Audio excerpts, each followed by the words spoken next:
afternoon, everyone, and welcome to Topic Time with Harrison Young. As August rolls along, ever closer to my sweet 16th anniversary of my very first show, which is a week from yesterday.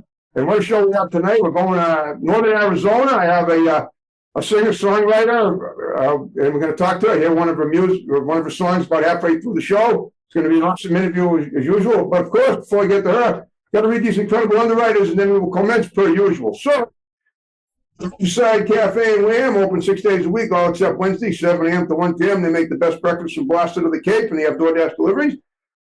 W Carpet and Flooring in Norton, covering floors for 50 years. We have Tom in Middleborough. We have the Cornerstone Barber Shop in Pembroke. We have Norton Forescapes in Middleborough. We have Kingston Auto Body in Kingston. We have Haven Psychiatric Services in East Wareham, formerly in the other building where I do my show in Easton. We have Evan Young Realty, that's my brother Evan Young, the realtor. We have DNS Auto Works and Prison Specialists in Abington, right up the road on Route 58. We have Salon Giovanni in Marshfield, and we have Good Old Dave's Automotive in Hanson, also right up the road here on Route 58. I want to thank you guys very much. Now, Tal Sullivan, how you doing today? Thanks for doing my show. I'm good, Harrison. Thank you for having me on. Okay, now you saw my show with Kendra Peel a couple of weeks ago, and you really enjoyed it. I know. How are you and Kendra friends? Just from, I mean, you live in one part of the country, and Kendra lives in another part. Actually, we met on TikTok probably when I first joined TikTok, and we both liked each other's music and just kept talking to each other about music, and eventually started talking about collaborating, and now we're collaborating on songs this year. Collaborating, do you do that in person or is it all by Zoom? It's all through like email, and then a couple music apps where we can share the music projects with each other and add things to it and listen to what each other's done with the track and decide when it's final. Gotcha. Oh, it sounds wonderful. Okay. If you saw my show with Kendra, what I do with every guest is I try to find out what they were like and, profile them as kids, because like I've been saying regularly for my last shows for a couple of years now, everything in life is an epic journey, connecting everything we do from beginning to end. So let's talk about your childhood. Where did you grow up? When did you start doing music and other things that you want to, mention? Go for that. And then if I have any questions as you explain, I'll roll them in there and then, move on from that. So go for that first. Okay. Yeah. I grew up in Fort Wayne, Indiana, and I got into music around age 4. They told me that I picked up the family guitar that was in the living room, and then I started playing along to an Elvis movie that they were watching. Oh, wow, that's awesome. You remember they said that I was actually like hitting the right notes. I just wasn't, playing it perfectly, but they said I was picking out the right notes. So my family knew that I had some sort of musical gift, and they encouraged it. They made sure that, any instrument I wanted, I got it. If I wanted lessons, I got it. So I learned how to play drums and guitar and piano. Okay. And then when I was about 21, I got into a band. It was a metal band. I started as the guitarist, but I learned to play bass in that band. And there were some songs that I would play bass on instead of guitar. And then I started learning how to program beats, like digital beats. And then that's kind of when I started branching off into wanting to do my own solo thing, because I got really into producing. But the stuff that I was making wasn't really stuff that my band was wanting to do. So after a while, we all thought it was a good idea that I just do a solo project to do the things that I was wanting to do that they didn't think was suitable for the metal industry.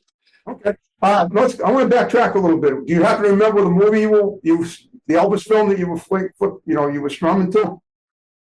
I don't know, but I was always watching those Elvis movies when I was little. All right, so I'm guessing. I mean, what I'm trying to figure out is I guess you like the bump and bump rhythm, bumpy bump rhythm of Elvis.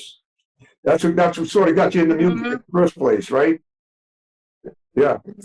All right. Now you said this is when you were 4.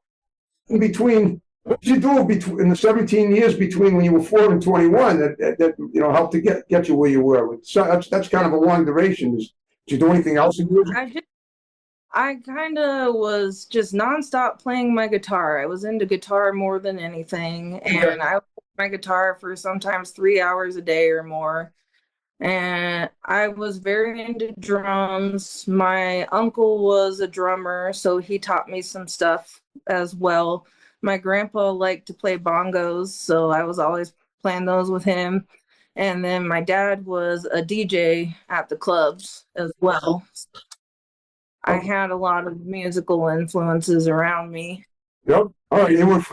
And how late in life did you move? Now you're in Arizona now. When did you move from Fort Wayne, Indiana to Arizona, and where did you go in between, if that's relevant? Um, I actually came out to Arizona about 4.5 years ago at the beginning of 2022.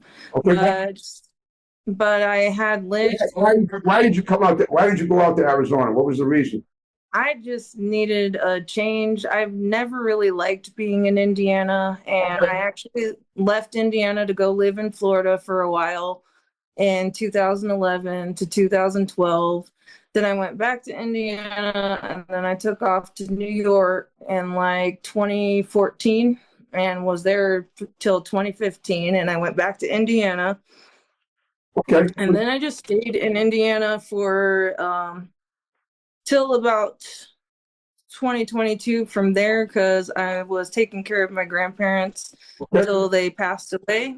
Yeah. And then I stayed basically a couple years after that and then decided to move out here to Arizona.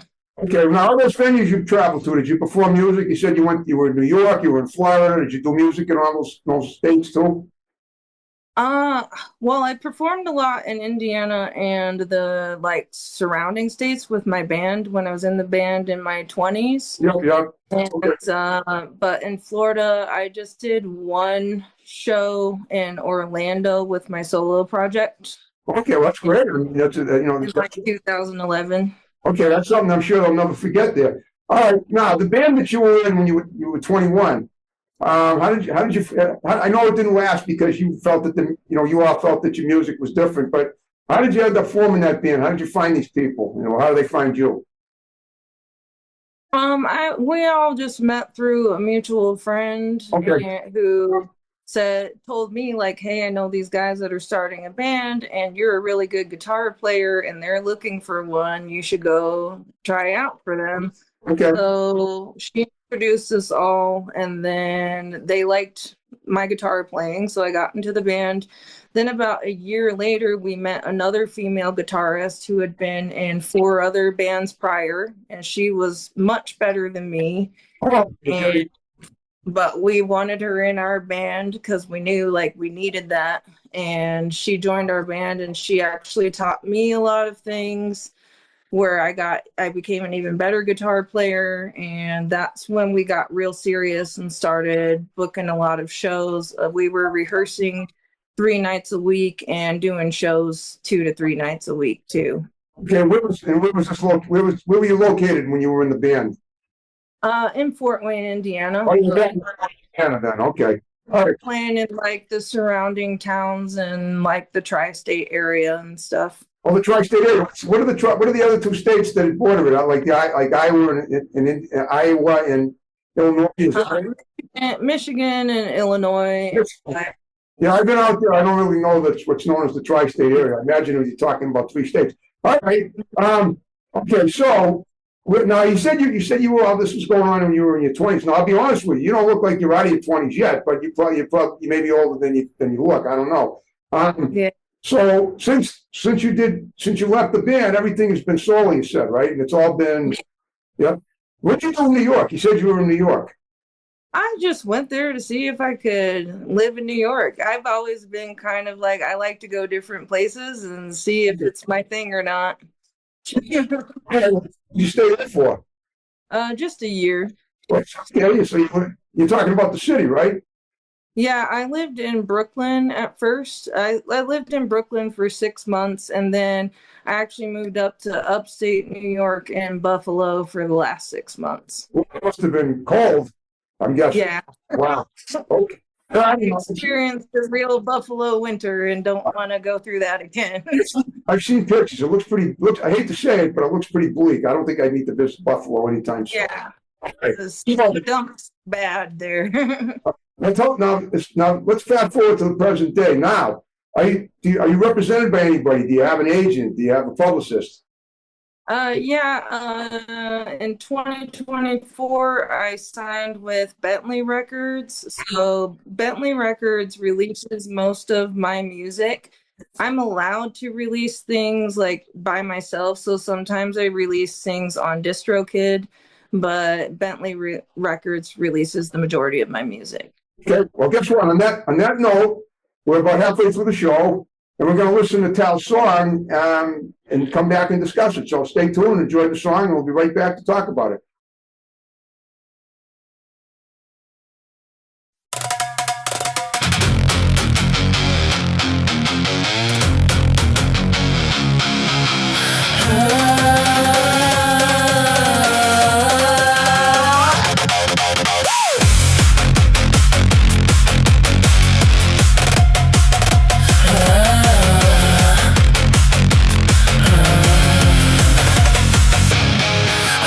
Clock on 11:11, your name hit my mind like a match in the rain. I made that wish with both hands open and felt something real move through my veins. The little signs keep lining up for me. Same song, same smile, same destiny. If I was wondering, now I know you were the door I was meant to know. And I'm not chasing smoke no more. I feel the current at my door.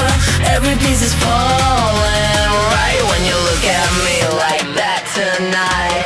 11:11, we align, we align.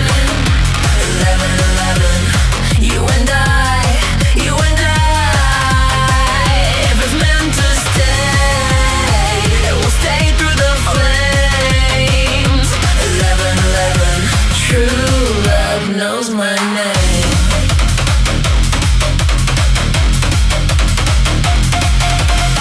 I used to hold my heart like glass, afraid the good ones always pass. But you came soft and stayed so near, like a promise I could finally hear. Now every wish has your face in it.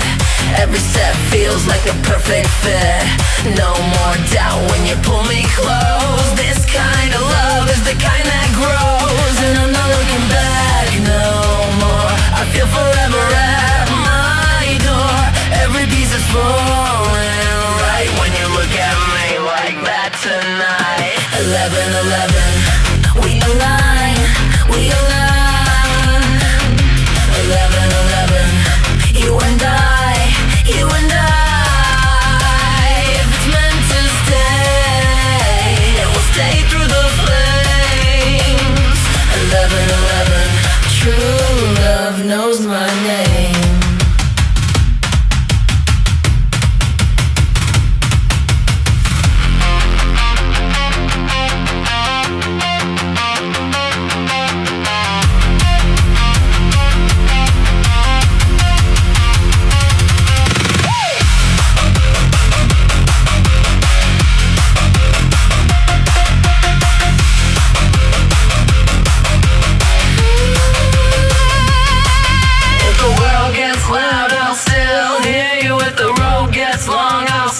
Choose you, not for a moment, not for a phase. I'm talking forever in 100 ways. 11:11, we align, we align. 11:11, you and I, you and I. If it's meant to stay, it will stay through the flames.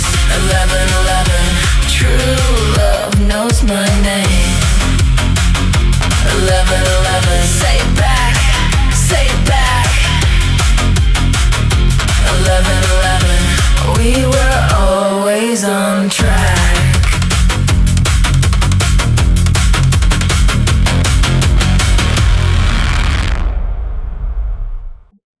Well, Tal, that was great. Tell us about that song. What's the title and what inspired you to write it? It's called 11:11, and it was actually just inspired because Me and my partner were in different cities at that time, and we both saw 11:11 on the clock at the same time. And then I just ended up staying up all night and working on this song concept that hit me at that time. Okay. In what location was this?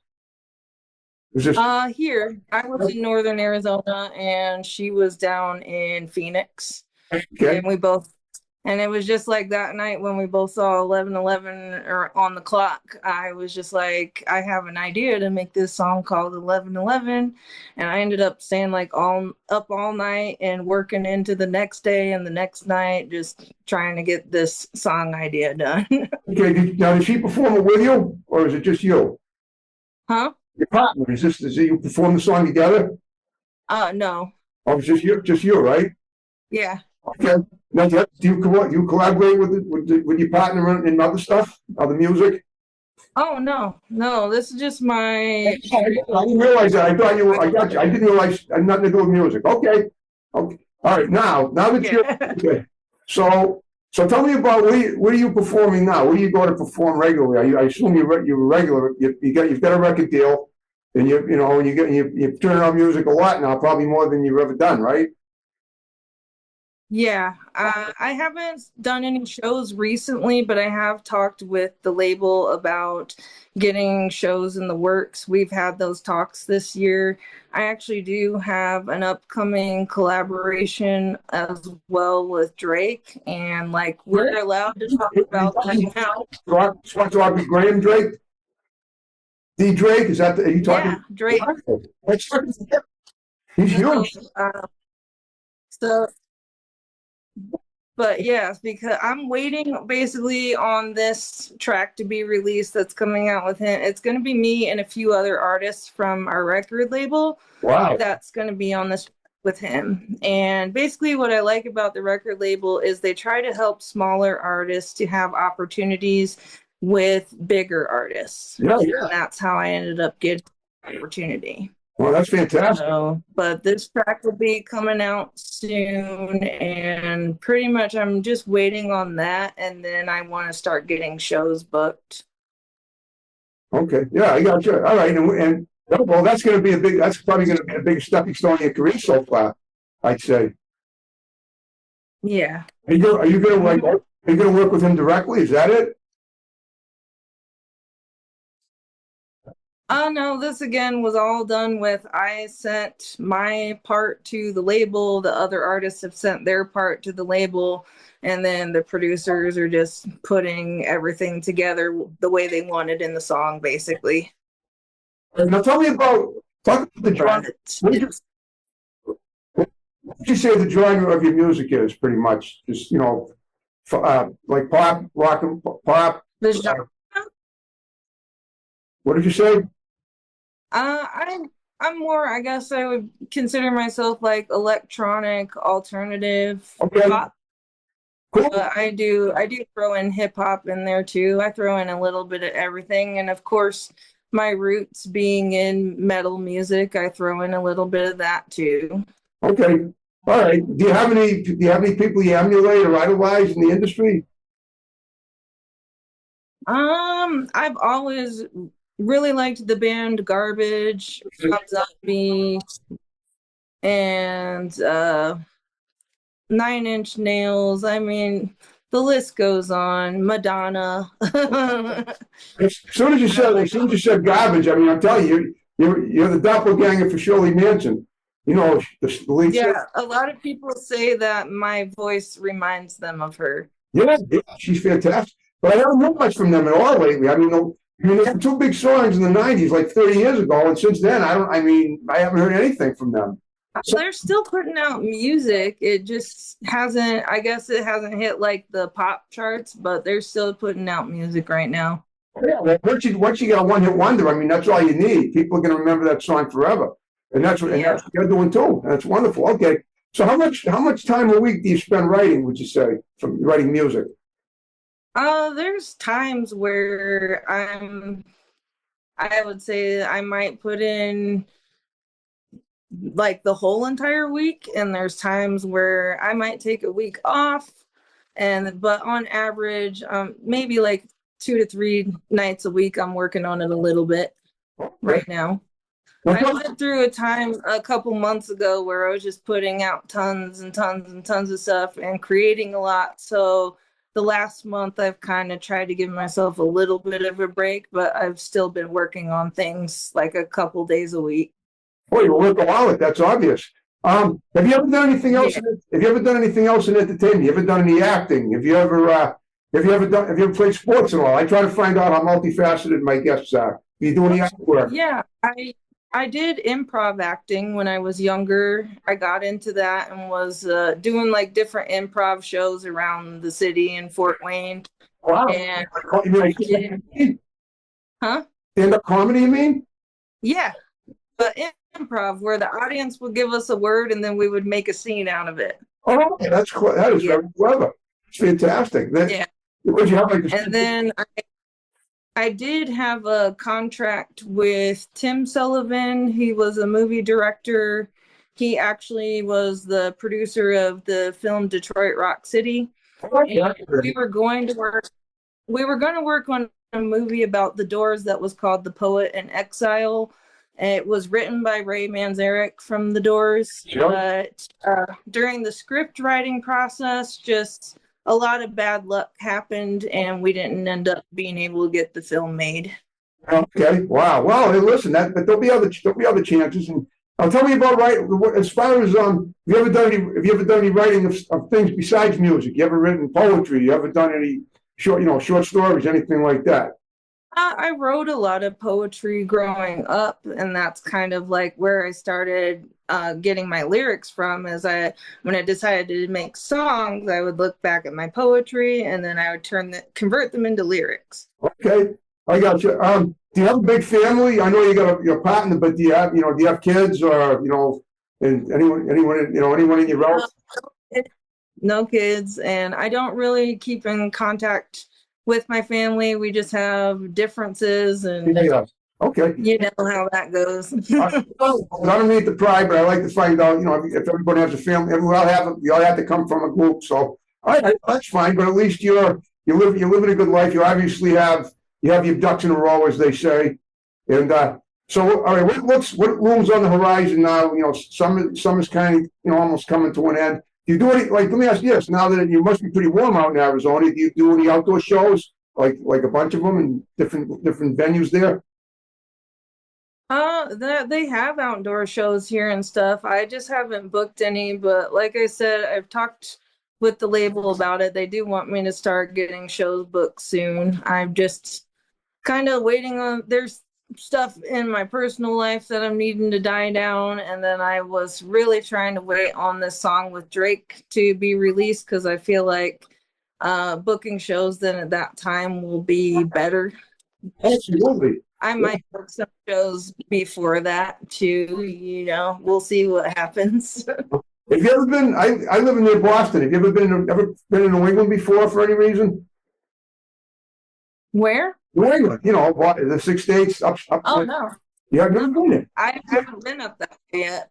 Okay. No, I don't know. I'm just thinking maybe like if you were to, I mean, at some point you're probably hoping that you can travel around the country and do, performances everywhere. Is that a goal of yours? Yeah, that's my goal. Okay, that's wonderful. Okay.